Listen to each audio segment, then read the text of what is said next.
Hai guys, makasih udah mampir dan selamat menonton. Lanjut lagi ke episode 7 Sin Beast House Season 5. Di sebuah rumah, seorang ibu sedang memasak. Tiba-tiba anaknya menangis dalam tidur. Ia pun datang dan menenangkannya.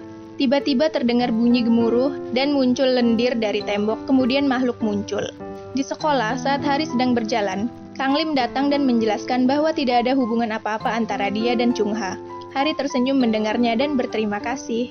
Saat Hari masuk kelas, Chung Ha memanggil Kang Lim dan membawanya ke belakang sekolah. Kemudian Chung Ha menjelaskan bahwa sebenarnya dia adalah seorang pengusir makhluk. Chung Ha pun mengeluarkan mantra pada batu yang memperlihatkan keberadaan Gui Do Hyun dan membuat Kang Lim terkejut. Di kelas, Pak Guru menjelaskan bahwa Gaen tidak masuk karena flu dan membuat Hari khawatir. Yunwoo datang dan memberitahu bahwa ada permintaan di forum untuk mengusir makhluk. Saat Hari pergi ke kelas Kang Lim untuk mengajaknya, ternyata Kang Lim tidak ada di sana dan Chung Ha juga tidak masuk. Akhirnya Hari, Duri, dan Yunwoo pergi ke rumah orang yang menulis permintaan. Di depan rumah, Hari melihat sumur tua dan ada seorang anak yang sedang bermain. Saat Yunwoo bicara pada anak itu, tiba-tiba ibunya datang panik. Hari menjelaskan dan ibu itu meminta maaf dan menceritakan kejadian aneh yang terjadi. Ketika Hari sedang memeriksa, perut Duri berbunyi dan ibu tadi menyajikan banyak makanan. Saat makan, tiba-tiba banyak siput muncul di atap dan berjatuhan. Sinbi dan Gembi datang dan menjelaskan keadaan.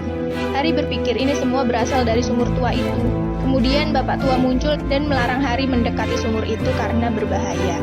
Tapi Hari dan teman-temannya tetap membuka sumur itu dan tidak melihat apa-apa. Mereka kembali masuk rumah. Goncangan terjadi, sebuah foto jatuh. Hari melihat ada noda di foto itu yang menutupi wajah seseorang. Kemudian anak kecil tadi menjerit lagi. Hari ke sana dan melihat banyak siput dan lendir biru di atap dan jatuh ke anak itu. Ibunya datang dan mencoba menghalau. Sinbi mengeluarkan pusaran angin untuk mengusir siput. Kemudian mereka mengikuti jejak lendir itu sampai ke bawah tanah. Ada pintu yang di dalamnya banyak lendir merah. Mereka melewatinya dan sampai di dasar sumur. Dan melihat seseorang yang ternyata ibu asli anak kecil itu terperangkap di lendir merah. Siput lendir biru yang ternyata roh datang menyelamatkan. Anak kecil itu datang memanggil ibunya. Kemudian ibu palsu datang membawanya yang lalu berubah menjadi makhluk siput merah. Hari menggunakan bola makhluk dan memanggil Sandman yang bergabung dengan Chung Ho Gui dan bertarung melawan makhluk siput hingga akhirnya berhasil dikalahkan. Hari melihat kilas balik. Di masa lalu, makhluk siput adalah seorang ibu yang sedih dan depresi karena ditinggal anaknya wafat. Karena keadaannya, warga takut dan menjauhinya. Suatu ketika, ia melihat siput lemas dan menolongnya.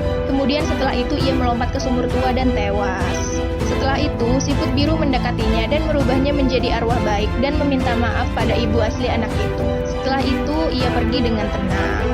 Di sekolah, Hari kembali memikirkan Kang Lim dan Chung Ha. Pak Guru datang dan menjelaskan bahwa Gaen terkena wabah mata merah.